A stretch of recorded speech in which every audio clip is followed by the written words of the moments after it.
ত্রিপুরার অর্থনীতি অনেকাংশেই কৃষির উপর নির্ভরশীল। রাজ্যের মোট কৃষকের ৯৬% কৃষকই ক্ষুদ্র ও প্রান্তিক চাষি। এদের জমির পরিমাণ এতটাই কম যে তারা বাণিজ্যিকভাবে ফসল চাষ করতে পারেন না। অন্যদিকে জলবায়ুর অনিশ্চয়তা একটি গুরুত্বপূর্ণ কারণ, যার ফলে শুধুমাত্র একটি কৃষি উদ্যোগের ওপর নির্ভর করা ঝুঁকিপূর্ণ হয়ে ওঠে।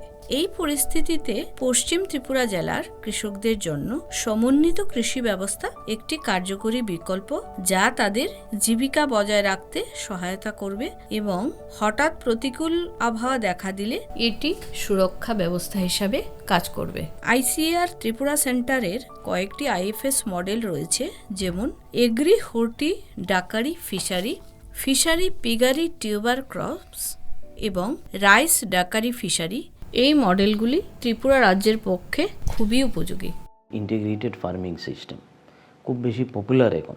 অল্টারনেটিভ একটা source of income plus soil water conservation, more resource means biofloc, একটা এন্টারপ্রাইজের আউটপুটটা বা বাই প্রোডাক্টটা আরও একটা এন্টারপ্রাইজের ইনপুট, এই কনসেপ্টে ইন্টিগ্রেটেড ফার্মিং সিস্টেমটা আসলো, যেটাতে আপনার সিজনাল ক্রপ থাকবে, anything you may have cereal থাকতে পারে, পালস থাকতে পারে, কভার ক্রপ। তো আমরা 4টা মডেলে খুব কনসেন্ট্রেট করতেছি, agri, horti, then duckery and fishery. আর আমাদের 4টা মডেলেই আপনি দেখবেন ফিশারিটা আমরা খুব রাখেছি, কারণ ত্রিপুরাতে fishery every household they have a pond. এই উদ্দেশ্যে পশ্চিম ত্রিপুরা জেলার ব্রজবাসী পাড়া গ্রামে ICR Tripura centre, ICR ATARI Umiam, ICR NEH region Umiam, KVK পশ্চিম ত্রিপুরা জেলার উদ্যোগে ভারত সরকারের ট্রাইবাল সাব প্ল্যানের আর্থিক সহযোগিতায় জনজাতি কৃষক ভাইদের মধ্যে রাইস ডাকারি ফিশারি ইউনিট দেওয়া হয়েছে। এই প্রকল্পের আওতায় নির্বাচিত কৃষকদের সমন্বিত কৃষি ব্যবস্থা শুরু করার জন্য ধানের বীজ, মাছের পোনা, হাঁসের বাচ্চা দিয়ে সহযোগিতা করা হয়েছে।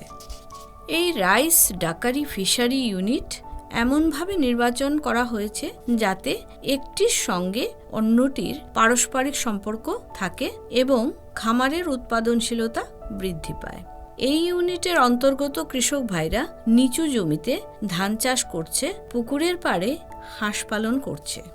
খুলুমকা, আমার নাম বিনয় দেববর্মা, বাড়ি ব্রজবাসী পাড়া। কৃষি বিজ্ঞান কেন্দ্র ওয়েস্ট ত্রিপুরা বেলবাড়ি থেকে আমাকে আইএফএস মডেলে মাছের পোনা এবং খাকি ক্যামেলের হাঁস দেওয়া হয়েছে এবং আমি ধান চাষও করি উন্নত ধরনের। এই ইন্টিগ্রেটেড সিস্টেমে আমার আগের তুলনায় ইনকাম এখন ডাবল হয়েছে। আইএফএস মডেলে যে আমার সহযোগিতা করার জন্য আমি কৃষি বিজ্ঞান কেন্দ্র ওয়েস্ট ত্রিপুরা বেলবাড়িকে ধন্যবাদ জানাই। Thank you. এই ধান, হাঁস, মাছ চাষের ইউনিট থেকে বছরে কৃষকরা প্রায় 2,08,000 টাকা নেট আয় করছে, যেখানে আইএফএস ইউনিট শুরু করার আগে কৃষকদের আয় ছিল বছরে 87,000 থেকে 90,000 টাকা। প্রকল্প শুরু হওয়ার 1 বছর পর কৃষি বিজ্ঞান কেন্দ্রের সহায়তা বন্ধ হয়ে গেলেও এই প্রকল্পের সুবিধাভোগী কৃষকরা এখনও সফলভাবে এই সমন্বিত কৃষি ব্যবস্থা চালিয়ে যাচ্ছেন। এটি প্রমাণ করে যে সমন্বিত কৃষি ব্যবস্থা পদ্ধতি একটি বাস্তবসম্মত, টেকসই এবং কৃষকদের জন্য অত্যন্ত উপযোগী।